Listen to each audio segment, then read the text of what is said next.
About a week ago, I posted a picture just out of boredom of a big deer I killed in 1981. I forget a lot of people hadn't seen it. A lot of people wasn't even born when I killed that deer, and I got a ton of requests. Tell the story, tell the story, tell the story. So here goes, as best as I can remember. 1981 was a long time ago, but I do remember that it was a Friday. You know, I'm assuming right after Thanksgiving. Probably took a couple of days, because back then I didn't get to hunt a lot. I didn't get to hunt much at all. But I had joined the first hunting club I ever belonged to. Up to that point, I had hunted only in the Homachita National Forest. We called it the Game Reserve, Sandy Creek Wildlife Refuge. It's the only place I ever hunted. Around Thanksgiving was always a pretty lucky time for me, I guess because I took a day or two off. But anyway, on that morning we got out there, and I remember I was going to hunt like all weekend. It was about the meat back then, kind of still is, but anyway, daylight, it was raining. I remember that, it was raining big time. So me and Neil just kind of hung around. You know, he was out there with me, and it quit raining not too long after daylight. And he had a spot he wanted to go, and if I remember right, I had half of an amateur climbing stand, the bottom half. So we went to our respective cutovers. That's all it was. The club was Georgia Pacific land, if I remember right. I had a spot up on kind of top of the side of a ridge where I could see down in there. Real thick, you know, good spot to see a deer back then. This is way before trail cameras and food plots and cell phones and all that stuff. You just hunted sign, you know, and cover. And anyway, my big weapon was a Marlin 336C lever action 30-30 with open sights, and I think I had 2 or 3 shells, and that's it. Got up there, sat down. I was sitting down, I'm assuming on the bottom of that climbing stand, and when it quit raining, man, it was just dead calm, dead still, really quiet, and I hear this and I see a deer coming, and it was a doe. So I let it go as much as I wanted some deer meat. And I was watching it was going from my right to my left down in the bottom of this thick cutover.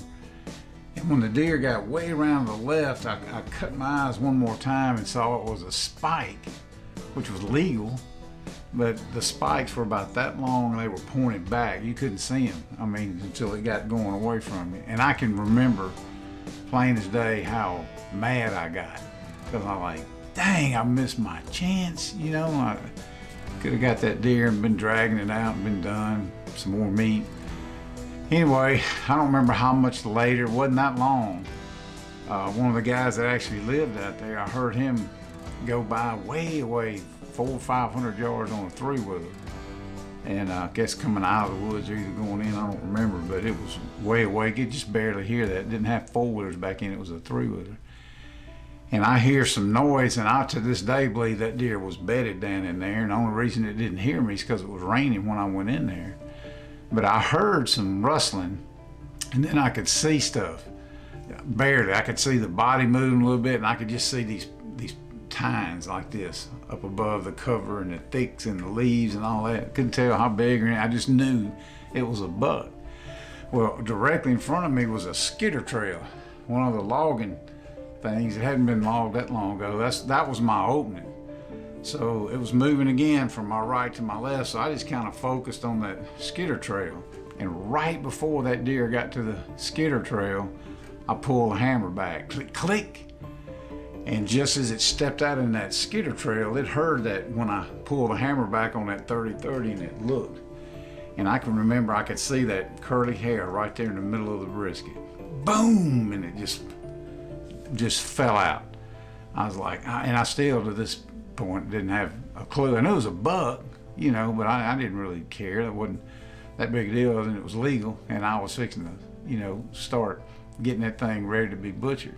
Anyway, getting down there, I got down to the deer, and I got weak-kneed. I went, oh my gosh, never seen anything like that. Trust me, there weren't a lot of deer that size. I know what it scores now, I didn't then, but there wasn't a lot of 200-inch deer hitting the ground back in 1980, 81. And I could hear Neil, he was around, you know, maybe 300 yards. I heard him holler, "Did you get him?" And by that time I was counting points. And the first time I counted, I got 31. I went, ugh. I said, yeah, how big is it? I said, it's a 31 point.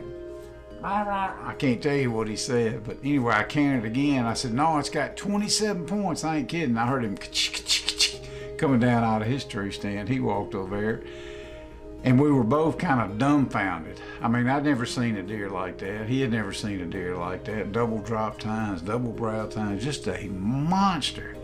And I was proud of it, and I remember thinking, man, I'm gonna get this one mounted, because I'd killed some pretty nice deer. I was married, but we never had the money to get it mounted. And I said, well, by golly, I'm mounting this one. I don't care if I got to borrow the money. Anyway, we get him loaded up. There wasn't any cameras. Nobody had a camera. I did get a picture, I think, late that afternoon in the back of a pickup truck. But we got to town. I took him to the cold storage. That's where we took our deer to hang them up. You know, I field dressed him out there and got the cape off of him, hanging him up. And then I think it was Neil or somebody said, man, you got to go enter this thing in all these big buck contests. And back then, that was a big deal. They had them all over the place. They had them in Jackson and Baton Rouge and Monroe, Alexandria. And so we got to calling around. There wasn't any internet. And I found a bunch of these big buck contests, got the rules. I said, it's already been caped and all that, so we'll just bring the whole head and hide and everything. So that started the journey. I went to Baton Rouge, I went to Jackson, went to Alexandria. I entered all these big buck contests because the first prize on each of them was like a rifle with a scope. And keep in mind, at that time, my big deer rifle was a lever action 30-30 with open sights. Long story short, I won all those big buck contests. And I think it was 5 or 6 bolt action guns with Redfield or Leupold. It was nice stuff. And I sold them. I sold every one of them, and I gave my wife the money because we were, you know, I'm telling you, we needed the money. We needed this and that, a washer and dryer, whatever.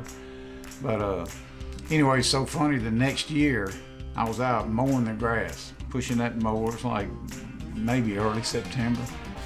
And she came outside, she had a glass of tea, so I stopped the mower. She handed me that tea. She said, shouldn't you be scouting for deer season?